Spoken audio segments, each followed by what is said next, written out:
Kæmpe udgifter på det sociale område. Da professor R. Gens mente, at man havde alt for store og unødvendige udgifter, blandt andet til alderdomshjem og vuggestuer, har han, forlyder det, opfundet en foryngelsesmaskine.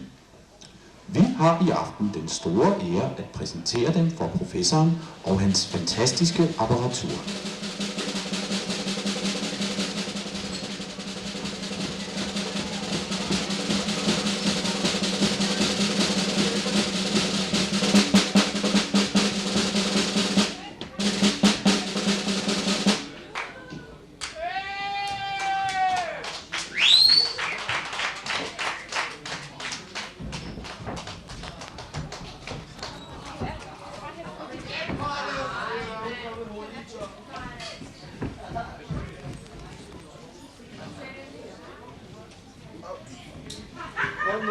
Må jeg bære min?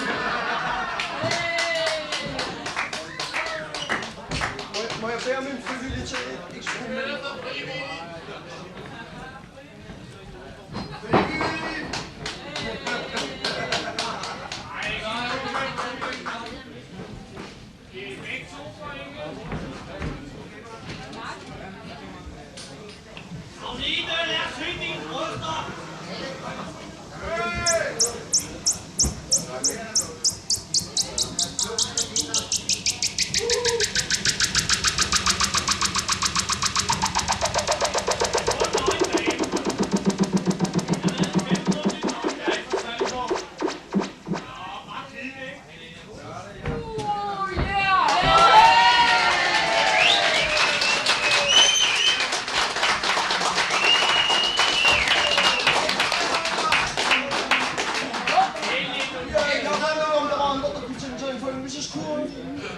Den unge mand med huden dernede, han så ud til at kunne trænge til det.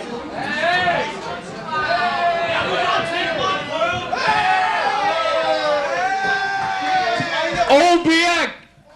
Du ligner en drengerøv i forvejen. Ja, en drengerøv, mand. Det lille husbrug. Danmarks liv.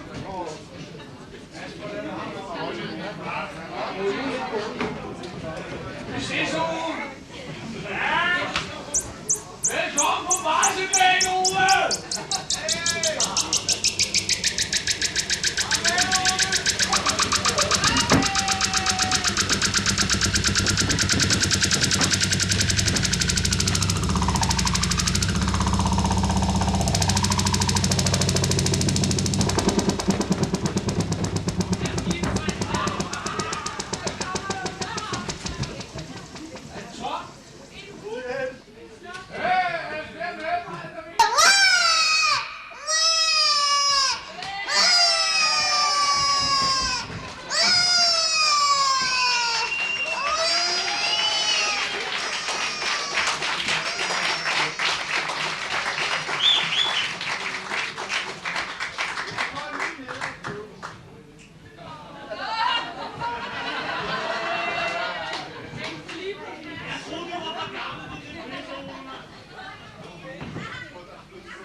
Så, mine damer og herrer, så skal vi over til noget helt andet. Så skal vi over til VM i dameben.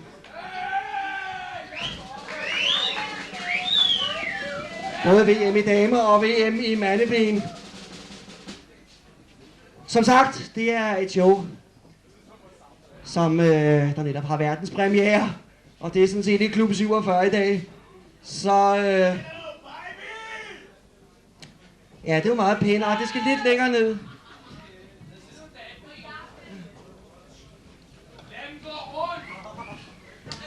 Tak for det. Som sagt, så skal jeg bruge 3 eller 4 af tilskuerne der som dommere.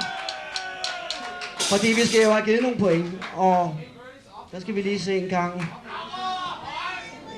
Ja, der har vi... Ja, vi skal lige se en gang, hvor er hun henne? Ja, selvfølgelig, ja. Ja, de er hele, ja. De passer meget strålende sammen. Bor I ikke sammen? Nej. Nå, det var ærgerligt. Har gjort. Ja, og de er selvfølgelig. De skal også være med til det her, når nu det er VM. Hvor mange er vi så heroppe? Så er vi... Ja, selvfølgelig den herre der, han ser virkelig ud, som om han har forstand på ben. Selvom der er ikke ret meget ben i ham. Skal vi give ham en hånd? Hvad hedder de? Jensen. Jensen.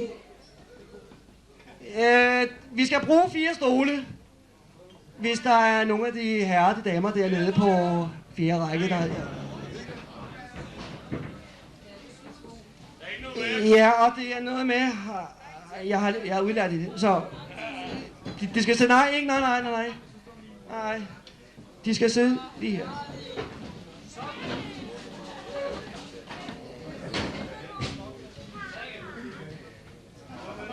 Og... Som sagt, når vi har fået de 4 kandidater, eller de 4 dommere, eller hvad Plattenheimer, eller hvad man nu kalder dem, på plads, så...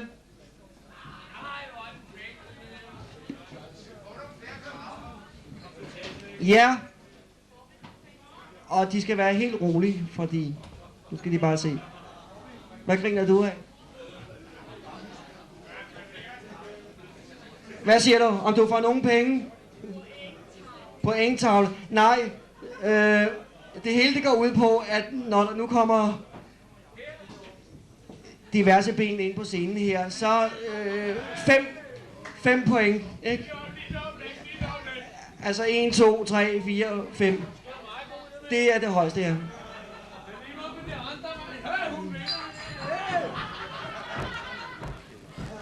Så har du da aldrig set ben, hva'?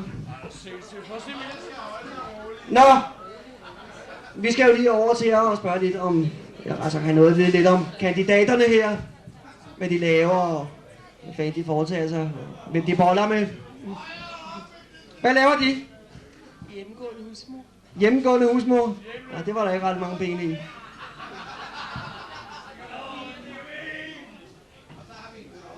Og vi skal have herren her.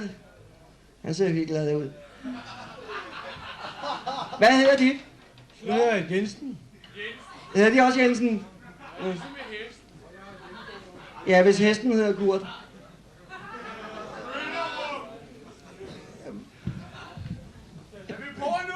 Dig har jeg garanteret aldrig set før. Men derfor kan jeg godt spørge, er de noget inden for ben og skin? Altså, jeg tænker, siden de har meldt dem her frivilligt. Ja, jeg er ikke meget for at sige det, du ved, det er hemmeligheden. Undskyld, det er en hemmelighed!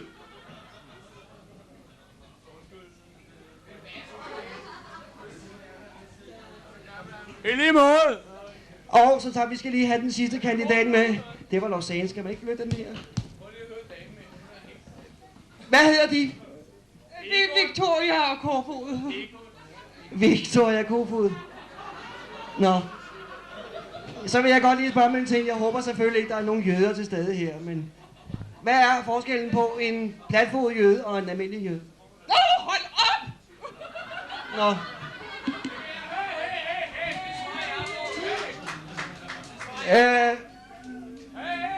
Ja, der er en, der godt vil svare på. Den platfod står længere, når det er skudt.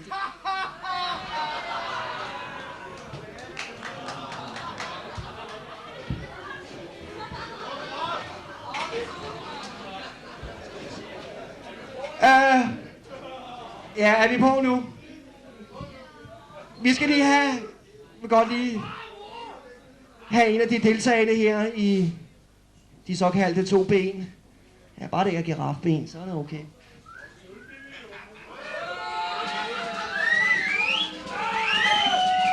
Ja, de kan være ganske helt roligt. Kig nu nærmere på de ben. Jeg har hørt noget om, eller rettere sagt, der står her, at de er sådan en slags ekspert inden for ben. Ja, de masserer og gør ved. Hvad synes de om... hvad synes de om de her ben? Pigerne er et typisk eksempel på manglende blodomløb i svangen. Nå. Hvad synes de om hårvæksten på de såkaldte ben? Han får ikke helt nok til fødderne, jeg kan. Nå. Ja. Jeg synes, vi skal give hende et hånd med, ikke? Ja, godt så.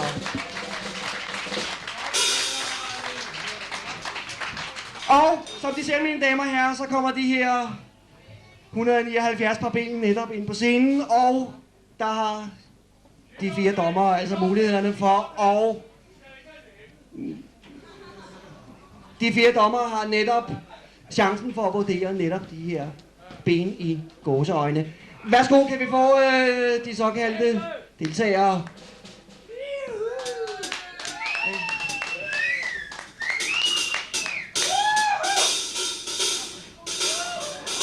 Ja, det er meget flot, hva'? Ja, læg mærke til, hvordan han går på dem, ikke? Altså, eller rettere sagt, går på den. Jeg har lige fodnoden. Læg mærke til specielt lige det her, ikke? Det er meget karakteristisk med sådan nogle fødder. Det er netop, at man kan ligesom om stå fast. Ja tak, ja tak, ja tak. Det er rigeligt. Og vi skal sådan set lige have dommerens vurdering af de her ben. Og det er noget med at gøre sådan her. Og hvis de synes, de... Kan vi få fingrene i vejret fra de 4? 1. Der var ikke rigtig noget der. 1. Ja, og de her sådan ben her, de fik 2,4. Skal vi klappe lidt af de ben?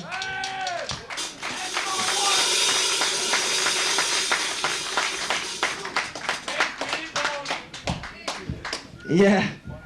Og vi skal så se videre. Kan vi få den næste kandidat? Ja, det ser...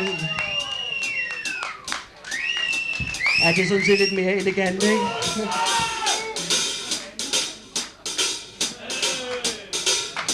Jeg tror stensikkert, at det er et par ben, der har været til ballet en gang eller et eller andet. Det ser sådan ud. Men der er sikkert ikke så meget ballet i det, når vedkommende har fået en 75 bajer. Ja tak, ja tak. Ja tak. Rigeligt. Og som sagt, så skal vi have dommerens bedømmelse. Kan vi få nogle fingre i vejret her?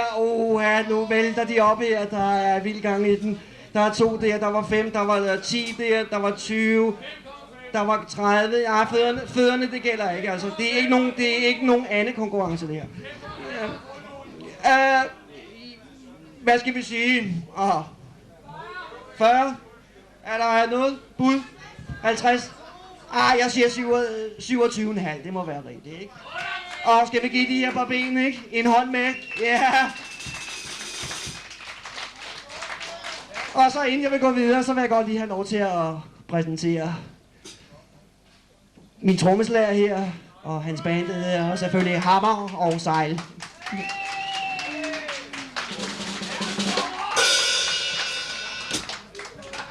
Ja, og vi skal have de næste par ben ind.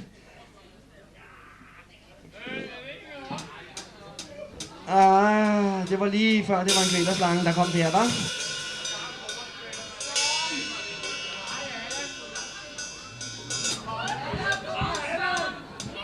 Sindssygt, mand.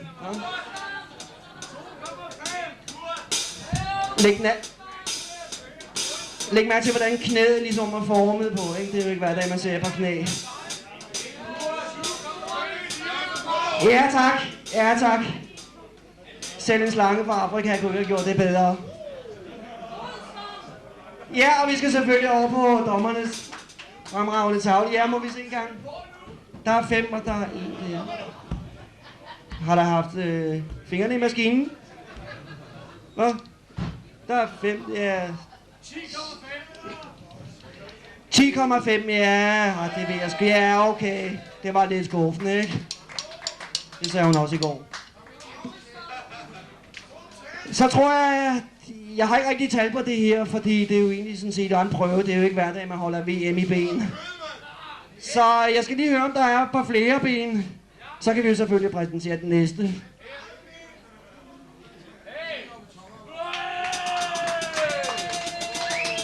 Ja.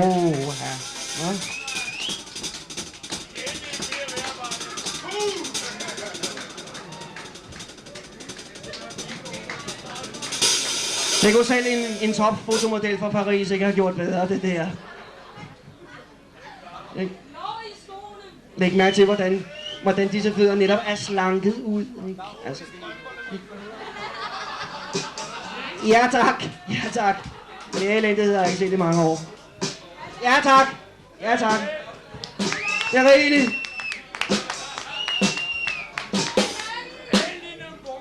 Og vi skal selvfølgelig over til de her udmærkede dommer her, som der selvfølgelig er lige i hvert fald i søvn over det her røvsyge show.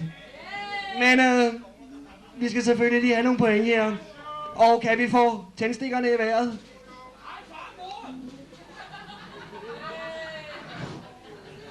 Hvad fanden er der fjernsyn på? Ja, kan vi så få nogle tændstikker i vejret, så vi kan bedømme de her par udmærkede pariserben? Der var 3, 1, 4... Ja, der er slet ikke nogen der. Nej, det kan jeg godt forstå. Dine, de er garanteret noget pænere. Ja, du må jo kende hende. Det ved du meget bedre, Magnus. Hvad skal vi sige? Vi siger sgu 1,1, ikke? Så er vi da i hvert fald ikke fedtet. Og skal vi give de par dameben en klap? Ja, kom nu. Og så mine damer og herrer, så skulle vi komme til aftenens... Aftens sensation, aften fra ben, ja. Og kan vi få dem på scenen nu? Så sker der noget, mine damer og herrer. Hold på hat og briller og alt det her i bukserne. Og så videre. Der er det. Ja. Så et par rigtige romerben har deltaget i romerkrigen i 1884. Kom så. Var der noget her? Læg mærke til det der, han har omkring benet, ikke? Det er ikke hver dag, man ser det. Selv ikke en fiskehandler har sådan et par ben. Ja! Ja tak, ja tak, ja tak. Og det må da... Ja tak, det er rigeligt. Og så kommer det spændende øjeblik, hvor vi netop skal have juryens afgørelse. Ja. Kan vi få nogle fingre i vejret? Kom nu. Ikke? Der er jo en, der skal vinde. Der er 10, der 20, 31, ja, 30, ja. Det var sgu ikke noget særligt. Og vi har... Ja, vi giver den sgu 15,5, ikke? Og berører. Ja, okay. Skal vi give de ben her et par klap? Og så er vi ved vejs ende. Og jeg vil lige finde ud af, hvem der egentlig har vundet det her røvsyge show. Ja, og det var hende med de der 35 point. Jeg har ikke helt talt på det, men skide hvad med det, fordi hun har jo tabt alligevel. Så har folk vundet, ikke? Ja, og kan vi få hende på scenen?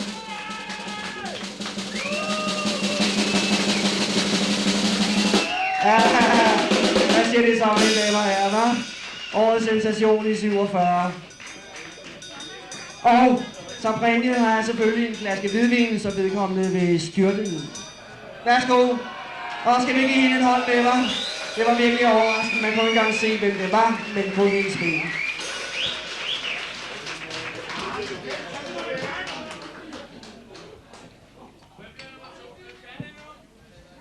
Ja, tak.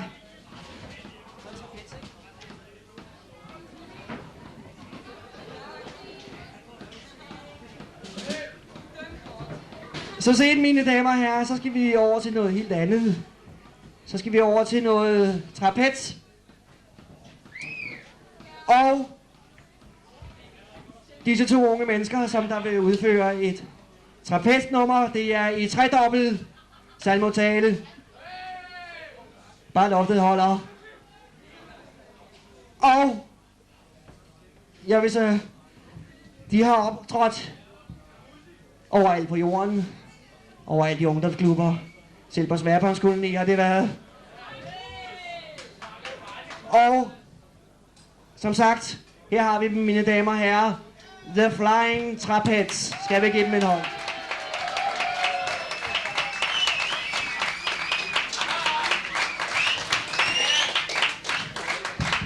Jeg skal netop fortælle, at herr Abdul Knapput, som der netop står her i den røde kåbe, flot fyr, faldt en gang 379, 994, 189 fra en trapez af nede på jorden.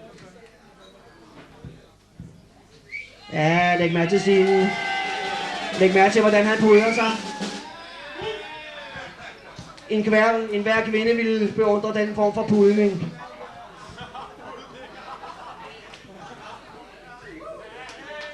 Som de ser, så kræver det lidt øvelse her. Læg mærke til, hvordan pudret ligefrem trænger ind i hans krop, ikke? For at blødgøre det lidt, selvfølgelig. Denne mand har overlevet 900 spring. Og det er snart på tide, han går af med invalidepension. Ja, jeg forstår ikke det sprog.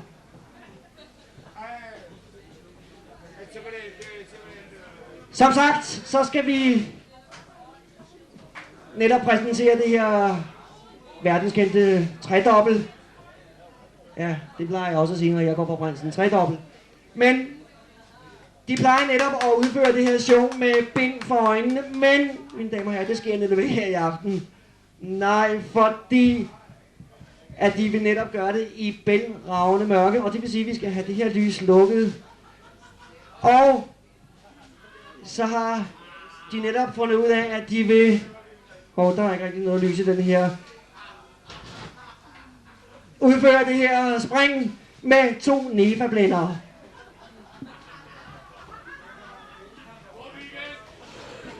Ja, hold weekend i Løkken. Det vil sige, der er kun én Nefa-blænder, der virker. Nå. Og det vil jeg sådan set give Abdul kraften.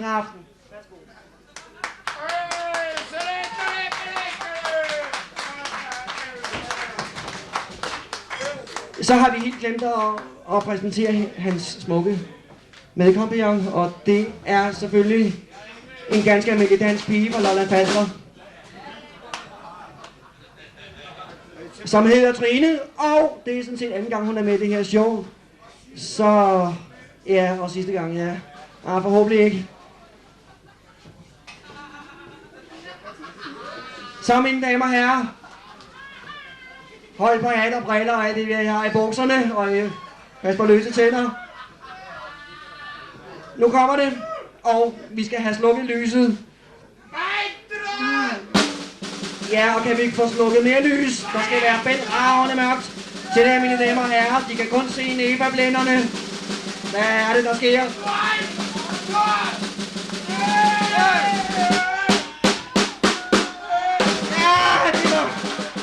Som sagt, mine damer og herrer, ikke? Han har taget billetten før, men jeg synes alligevel, vi skal give et klap af The Flying Trapez. Han kommer op igen, selvom han har brækket 10 ribben og diverse. Værsgo. Ikke engang Anker Jørgensen kunne det nummer her. Ladies and gentlemen, we do it one time more so you can see it.